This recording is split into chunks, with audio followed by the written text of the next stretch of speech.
ஹாய்ங்க, எல்லோரும் எப்படி இருக்கீங்க? நல்லா இருக்கீங்களா? இன்றைக்கி வீடியோவில் நம்ம என்ன பார்க்க போகிறோன்னா சைவ ஈரல் வறுவல் தாங்க பார்க்க போகிறோம். எப்படி செய்கிறதுன்னு பார்க்கலாம். பச்சைப்பயிருங்க, 100 கிராம் அளவுக்கு பச்சைப்பயிறு நைட்டே ஊற வச்சுட்டு காலையில் எடுத்து அதை கழுவிட்டு நம்ம மிக்சி ஜாரில் போட்டு அரைச்சிக்க போகிறோம். இதில் தான் நம்ம சைவ ஈரல் வறுவல் செய்ய போகிறோம். பச்சைப்பயிறு இதில் போட்டுட்டு நம்ம 2 பச்சை மிளகாய், கொஞ்சமாக உப்புங்க, 1/4 ஸ்பூன் உப்பு, 2 பச்சை மிளகாய் போட்டு இதை தண்ணி ஊற்றாமல் அரைச்சி எடுத்துக்கலாம்.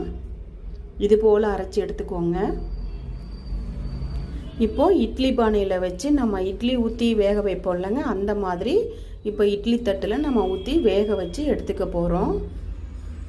இது போல் இட்லி தட்டில் நம்ம அரைச்சி வச்சுருக்கிறத இதில் வச்சு இந்த மாதிரி எடுத்து வச்சுட்டு நம்ம இட்லி சட்டியில் தண்ணி ஊற்றிட்டுங்க, நல்லா கொதி வந்ததுக்கப்புறம் இதை வச்சு நம்ம ஒரு 10லேருந்து ஒரு 15 நிமிஷம் வேக வச்சோம்னா சூப்பராக வெந்து வந்துடுங்க. இப்போ நம்ம இறக்கிட்டு இந்த ஸ்பூன் வச்சு நம்ம எடுத்துக்கலாம். நான் கொஞ்சம் சூடாகவே எடுத்துட்டேன், நீங்கள் ஆற வச்சு எடுத்துக்கோங்க, ஒட்டாமல் வரும். இப்போது நம்ம கத்தியால் இதை குட்டி குட்டியாக கட் பண்ணி எடுத்துக்கலாம். பாருங்கள், அசல் ஈரல் போலவே இருக்குங்க. புரோட்டீன் நிறைஞ்சதுங்க, உடம்புக்கு ரொம்ப நல்லது. செஞ்சு சாப்பிட்டு பாருங்கள், ரொம்ப சூப்பராக இருக்கும். குட்டீஸ்க்கெல்லாம் ரொம்ப பிடிக்கும். இப்போ நம்ம இதை தாளிச்சிக்கலாம். நான் இன்றைக்கி மண் சட்டியில் தான் இந்த சைவ ஈரல் வறுவல் செய்ய போகிறேன்.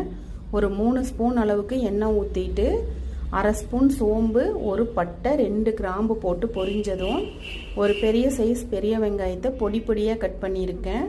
அதை போட்டு நல்லா கண்ணாடி பதம் வந்ததும் தக்காளிங்க, ஒரு பெரிய தக்காளி, அதையும் பொடி பொடியாக கட் பண்ணி போட்டுட்டு 1/4 ஸ்பூன் இஞ்சி பூண்டு பேஸ்ட்டுங்க, நான் சொல்ல மறந்துட்டேன், அதையும் போட்டுக்கோங்க. இது நல்லா வதங்கினதும் இப்போ நம்ம இதுக்கு தேவையான மசாலா போட்டுடலாங்க. 1 ஸ்பூன் மல்லித்தூள், 1 ஸ்பூன் கறி மசால் தூள், அப்புறம் கலருக்காக நான் காஷ்மீரி ரெட் சில்லி பவுடர் ஒரு 1/2 ஸ்பூன் போட்டிருக்கேன், 1/4 ஸ்பூன் மஞ்சள் தூள், அப்புறம் நம்ம பாசிப்பருப்பு நம்ம அரைக்கும் போது உப்பு சேர்த்துருக்கோம். இப்போ இதுக்கு தேவையான உப்பு மட்டும் ஒரு 1/2 ஸ்பூன் அளவுக்கு நான் சேர்த்துக்கிறேன்.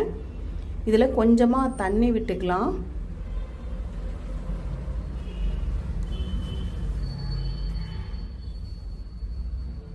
கொஞ்சமாக தண்ணி விட்டு நல்லா கலந்து விட்டுருங்க. இந்த மசாலாவோட பச்சை வாசனை போனதும் நம்ம கட் பண்ணி வச்சுருக்கிற நம்ம அந்த குட்டி குட்டி இதெல்லாம் எடுத்து இதில் சேர்த்துக்கலாங்க. பச்சை பயிர் வேக வச்சு வச்சுருக்கு இல்லைங்களா, அதை இப்போ நம்ம சைவ ஈரலை இதில் சேர்த்துக்க போகிறோம்.